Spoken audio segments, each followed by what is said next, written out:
It's time for the Sin Bin. 5 minutes for fighting.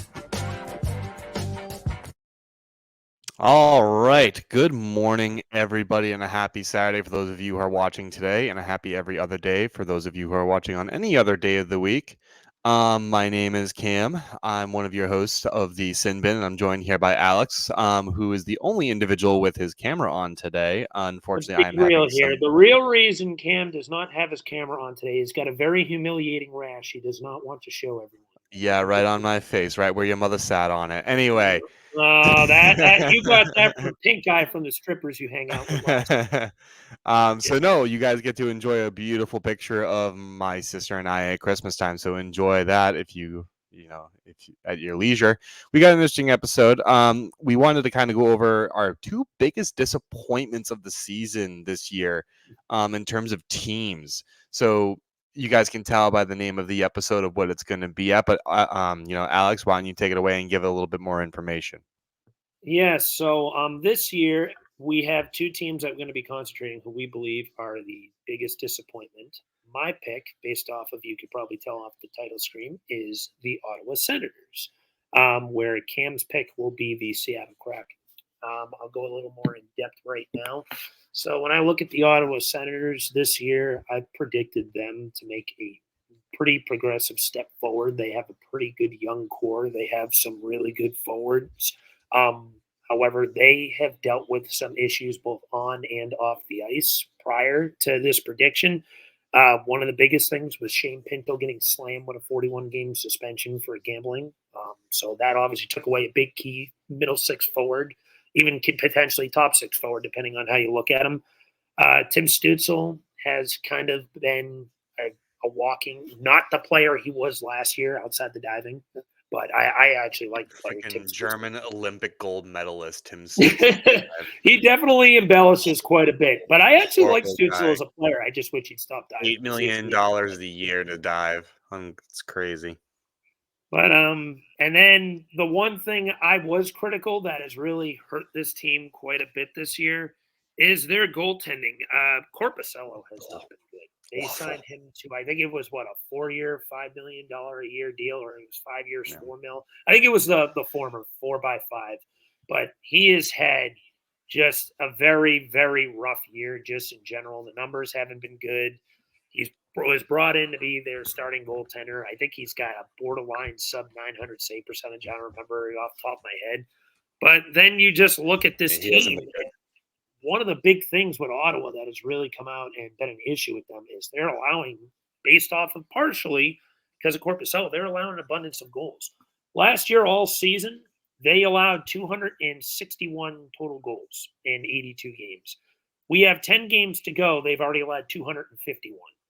Pretty damn good chance they're going to end up breaking that, unfortunately for them.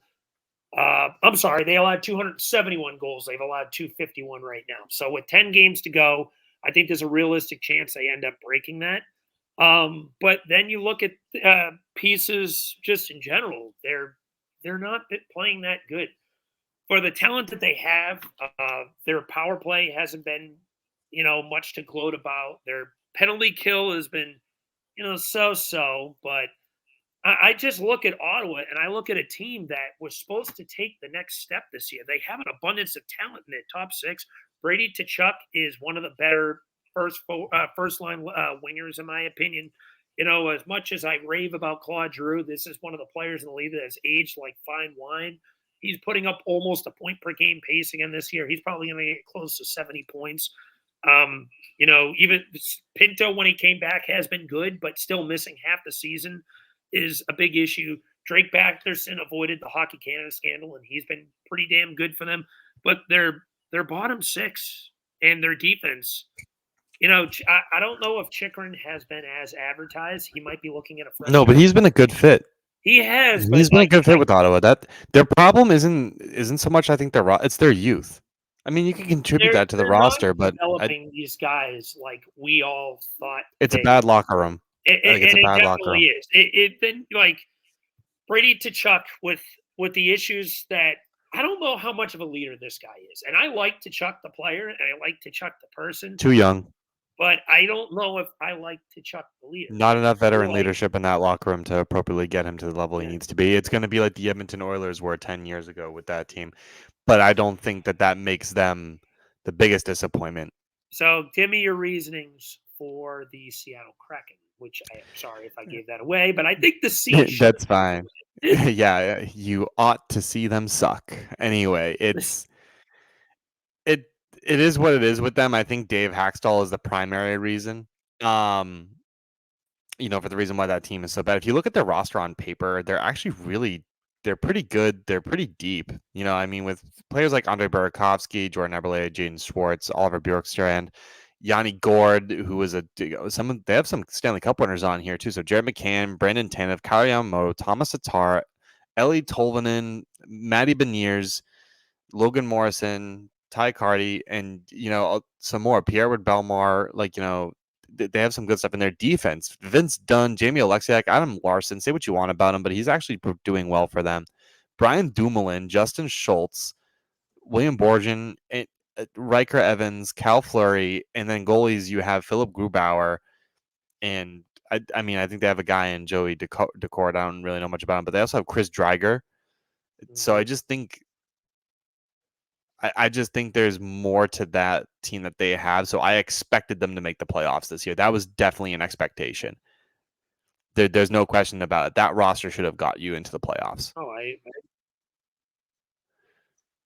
But I think the coach when you look is at definitely that the problem. Seattle Kraken team, this has been what I have always hammered down. I actually personally predicted Seattle to regress this year. I thought they'd be a wild card two at best, and it has nothing to do with the roster. I think, like you said, I have to agree. I think they have a very good roster on paper.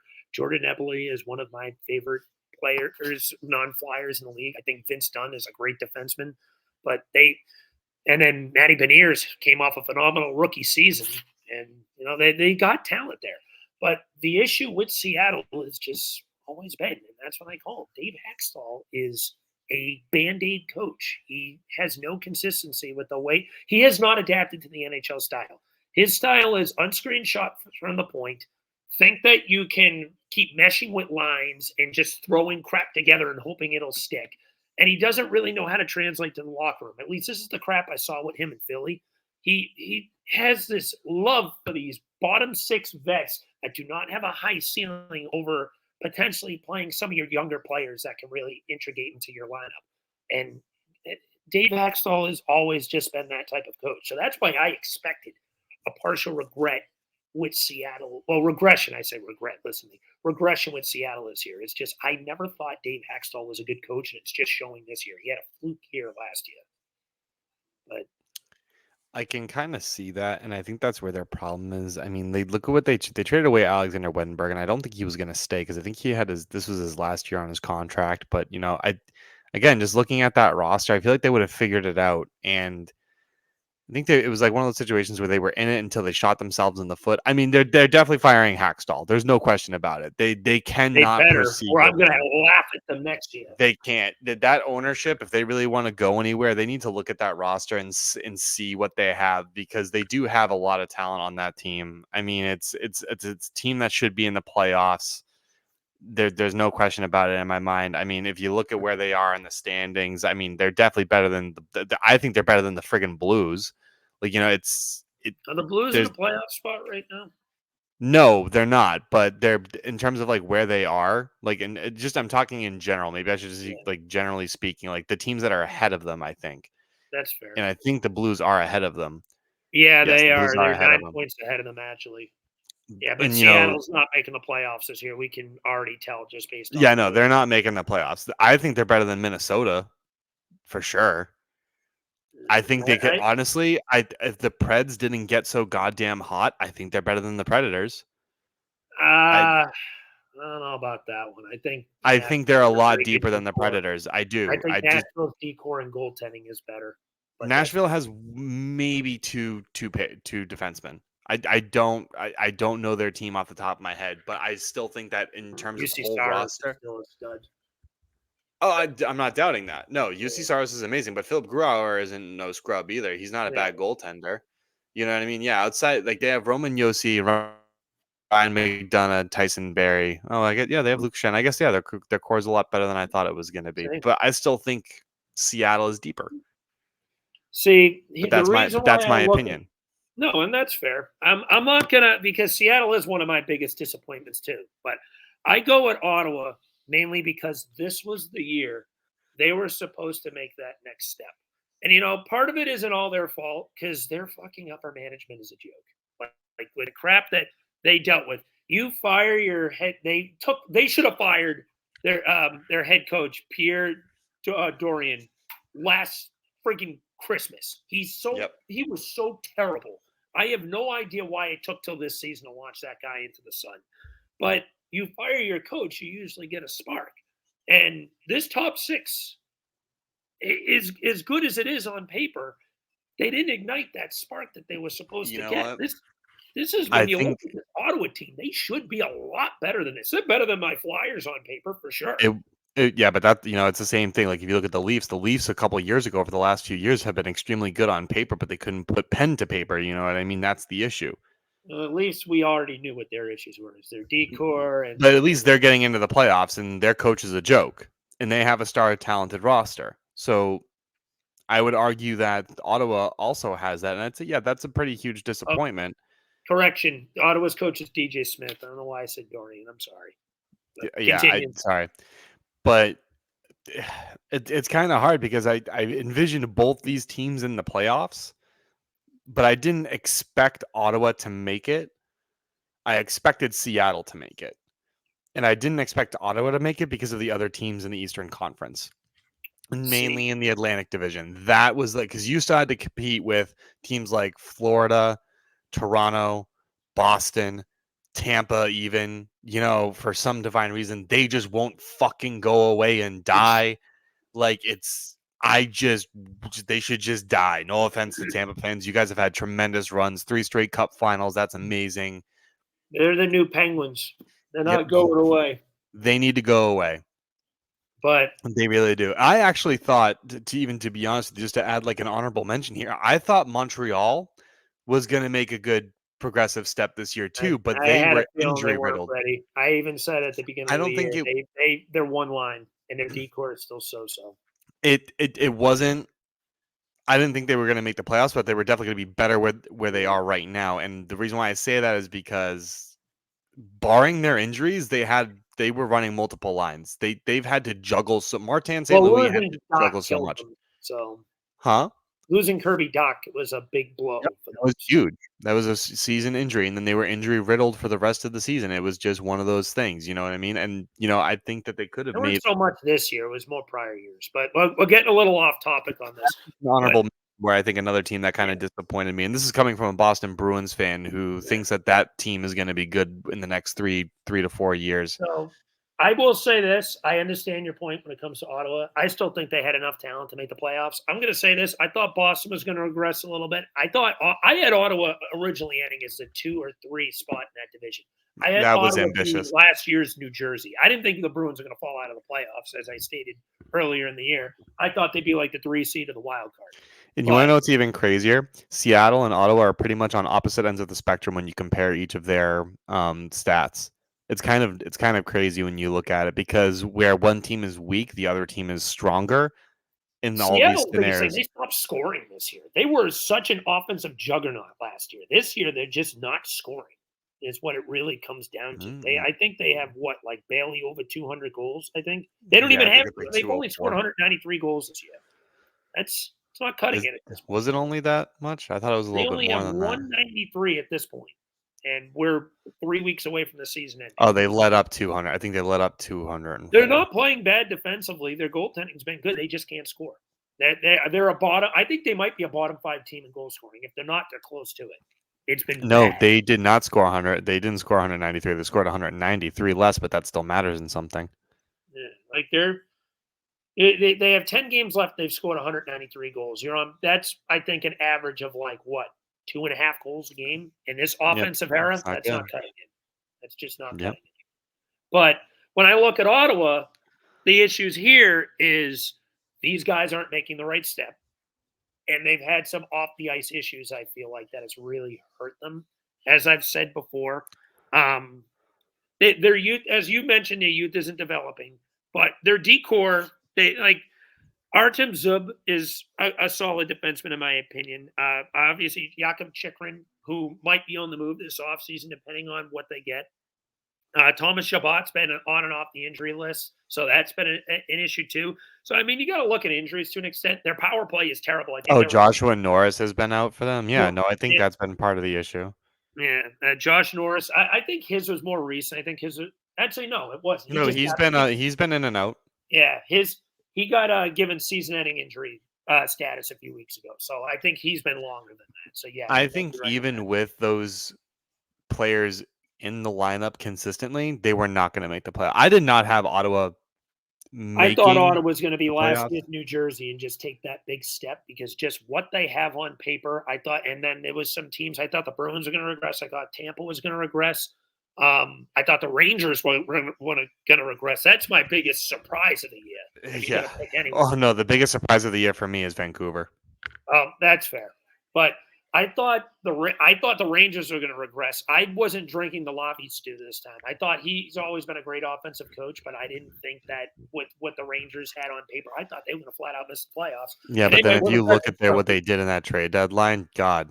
So I'm willing to admit that's my biggest whiff of the year is that my thought on the New York Rangers. So I thought it would have been the New Jersey Devils. I thought they had a real chance of ending ahead of.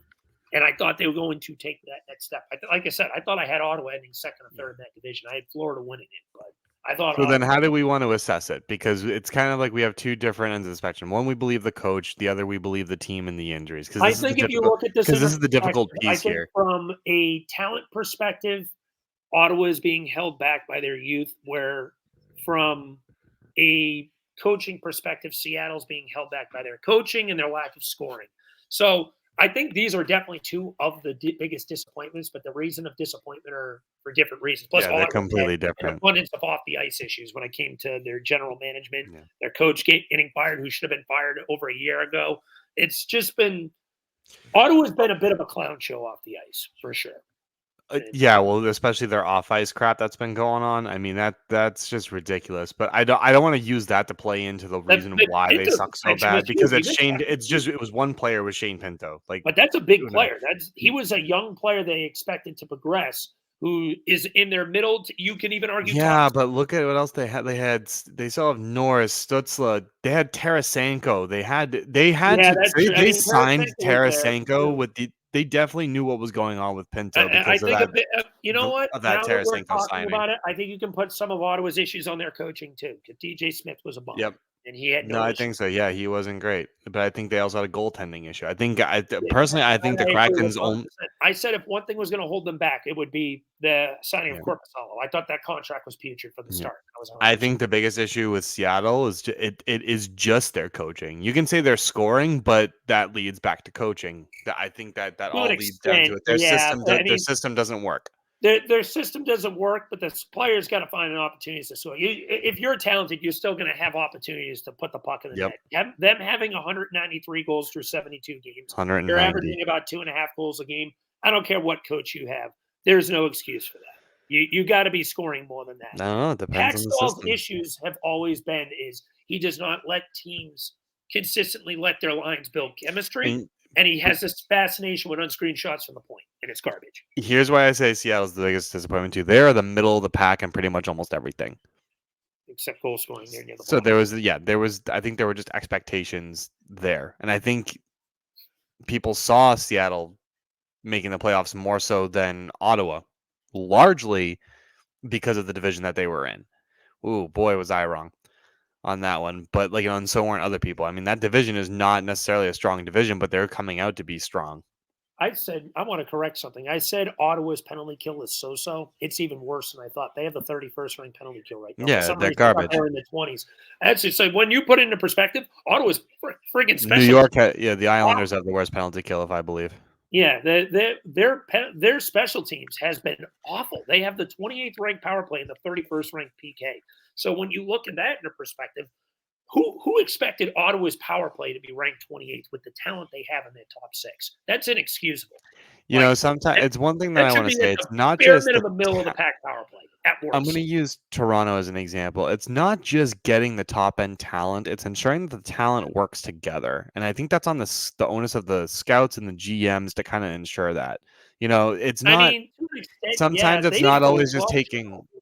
Yeah, sometimes it's just not taking the best player in the draft. It's taking the best player that fits your team, and I think that's a key piece to it. And that's another reason why Ottawa is failing. I just think that they Yeah. started taking a whole bunch of talented players and they don't have enough veteran leadership in the locker room. That's disappointing. But looking at the division, I'm disappointed. Their disappointment was that they didn't end better than where they were. Seattle, I think, is a little bit more disappointing because they were in the playoffs last year. They fell out this year. And I think that's a bigger regression than anything else. I think that's a disappointment where I'm going. And my final assessment with Ottawa is their biggest disappointment really just comes from they were supposed to take that next step. They were supposed to be considered the New Jersey of last year, where they progressed to the point that they made the playoffs. The young talent was supposed to get better, and their special teams are supposed to be a lot better than this. And they should have fired their coach last freaking Christmas. Like, there's no excuse that he should have been there at the beginning. Same thing with Seattle. They also Ottawa had a lot more off the ice issues, but Yep. Well, that all affects the locker room too. yeah, it does. And Right. I think you got to look at the leadership, obviously, in Ottawa. If you think Brady Tkachuk is going to be a legitimate full-time leader of this team, because this team has not fully responded to in the last couple of years. They should be a playoff team, but they're not. Ladies and gentlemen, we just want to do some honorable mentions. You know, the Montreal Canadiens was another one as somewhat of a disappointing team to kind of see that they could take the next step. The New Jersey Devils. The New Jersey Devils. The Buffalo Sabres. I thought that they were not going to be. Yeah, actually, I kind of take that back. In the beginning of the year, they were disappointing. I thought with that defensive core, they were going to be a lot better. They ended up figuring it out. So they're exactly kind of where I wanted to put them. I think everything else is pretty par for the course. I didn't think any other teams were going to make a giant. I had New Jersey being in the cup. They might not even. I think at last night pretty much put the final nail in that coffin that they're not going to make the playoffs. If they beat Buffalo, you could have gave me an argument that they could still be in this. But now they're 6 points out with no games in hand on anyone, and some of these teams ahead of them have games in hand. I think they're done. I think one surprise for you or one disappointment for you was Columbus. You thought that their defense was I thought they were going to be so much better. I completely whiffed that when I acknowledged that.